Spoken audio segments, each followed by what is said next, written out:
कि रास्ते तो बहुत हैं, लेकिन किस रास्ते पर जाना है ये हमें खुद ही डिसाइड करना होता है। हम खुद निर्णय करते हैं कि हमारा मंजिल कहाँ है, और उस मंजिल को देखते हुए उसके राहों पर चलेंगे तो हम मंजिल तक अवश्य पहुंचेंगे।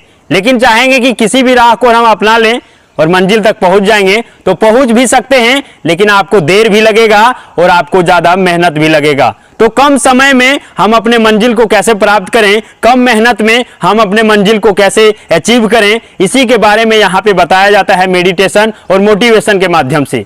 जैसा कि दोस्तों आप जानते हैं, एक जो साइकिल का टायर होता है ना, उसमें एक छोटा सा यदि लीक हो जाए तो क्या होता है, सारी हवाएं उससे निकल जाता है, जिसको हम लोग कहते हैं कि साइकिल पंचर हो गया है। क्या उसके बाद हम उस पर चढ़ करके आराम से चल पाते हैं क्या? नहीं चल पाते। क्यों नहीं चल पाते हैं? क्योंकि उसका हवा निकल गया है। फिर हम कब चल पाएंगे? जब उसमें फिर से हवा डालेंगे। लेकिन क्या है, बिना पंचर बनाए यदि हम हवा उसमें भर देंगे तो क्या होगा, फिर से कुछ देर में निकल जाएगा, निकलेगा ना। फिर से कुछ देर में निकल गया, फिर थोड़ी देर जाएंगे, फिर पता चलेगा कि हवा है ही नहीं, फिर हम नहीं चल पाएंगे। फिर हम क्या करते हैं, आज के युवा जो करते हैं, फिर से हवा भर दिए। पंचर बनाने का काम कोई नहीं कर रहा है। क्या कर रहा है, फिर से उसी में हवा डाल दे रहा है, फिर थोड़ी दूर चल रहा है, फिर से पता चला कि अरे हमारे अंदर एनर्जी खत्म हो गया, फिर से सो लेते हैं थोड़ा सा। वही हो रहा है ना, हवा डालने का काम सब कोई कर रहा है। मोबाइल में मोटिवेशन का वीडियो रात में देख करके सोएगा और यही कह के सोएगा कि जानता है आज हम संदीप महेश्वरी सर का वीडियो देखे हैं, तो क्या करेगा, कल से हम पूरा सब कुछ देखो पढ़ करके खत्म कर देंगे। ऐसा है? बोल हाँ ऐसा ही है, देखो हम पूरा मोटिवेट हो गए हैं, पूरा चार्ज हो गए हैं। लेकिन जानते हैं, जब सुबह होता है ना तो 8 बजे चद्दर उठाते हैं और कहते हैं कि देखता है अरे आज बहुत ठंड है, कल से हम कर लेंगे। फिर क्या होता है, अगला दिन भी वही क्या होता है, मोटिवेशन का वीडियो देख करके सोएंगे और फिर से वही काम हो जाता है। जैसा कि हमने बताया कि हवा भरने का काम तो रोज हो रहा है, लेकिन पंचर बनाने का काम नहीं हो रहा है। और आज युवाओं के साथ यदि कुछ हो रहा है ना तो यही है, पंचर हो गया है, नीचे से हवा सारा निकल जा रहा है थोड़ी देर में, लेकिन युवा पंचर नहीं बना रहे हैं। जैसा आप जानते हैं दोस्तों, एक टंकी लगा हुआ है और टंकी को हम बार बार भरने का प्रयास कर रहे हैं, लेकिन उस टंकी के नीचे में छेद हो चुका है, लीकेज है। तो क्या टंकी भर पाएगा? क्या भर पाएगा? टंकी नहीं भर पाएगा। क्यों? हम तो डाल रहे हैं, भरने का प्रयास कर रहे हैं, लेकिन नीचे लीकेज होने की वजह से पानी निकलते हुए चला जा रहा है।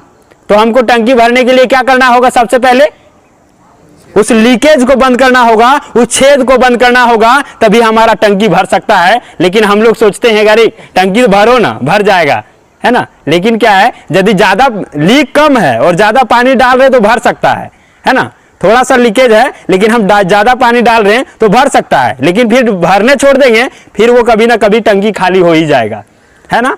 और यही हम लोग करते हैं कि कुछ अंदर धारण नहीं करते हैं, पॉजिटिविटी अपनाते नहीं हैं, लेकिन क्या है, नेगेटिविटी का शिकार अवश्य हो जाते हैं। गलत विचारों को अपना लेते हैं लेकिन पॉजिटिविटी नहीं धारण करते हैं। इसीलिए यहाँ पे एक दिन का समय निकाल करके उसी पॉजिटिविटी को आपके अंदर डालने का काम किया जाता है कि आप एक सप्ताह तक अपना किसी भी नेगेटिविटी में रहेंगे, फिर भी आपका टंकी खाली नहीं हो पाएगा और आप बेहतरीन तरीके से काम कर पाएंगे। जैसा आप जानते हैं, एक छोटा सा तिनका यदि आपके आंखों के अंदर चला जाएगा तो आप आसानी से देख पाएंगे क्या?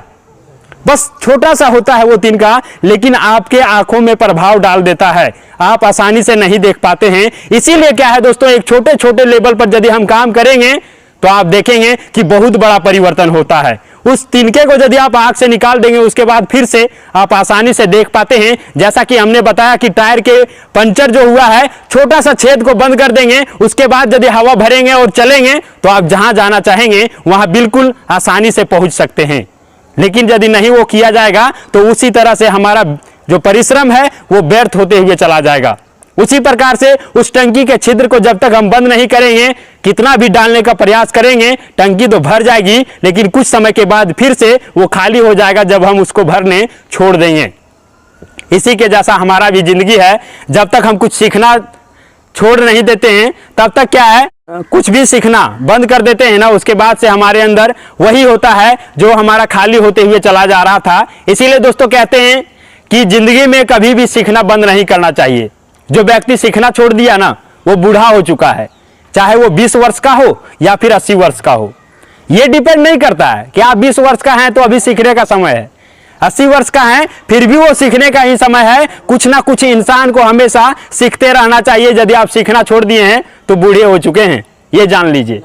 इसीलिए एक नई सोच को लेकर के, एक नए विचार को लेकर के, एक नए अभिव्यक्ति को लेकर के, एक नए राह को अपनाते हुए चले जाने की जरूरत है। और यदि हम पॉजिटिविटी के साथ चलते हैं तो हम कहीं भी जा सकते हैं, कुछ भी कर सकते हैं।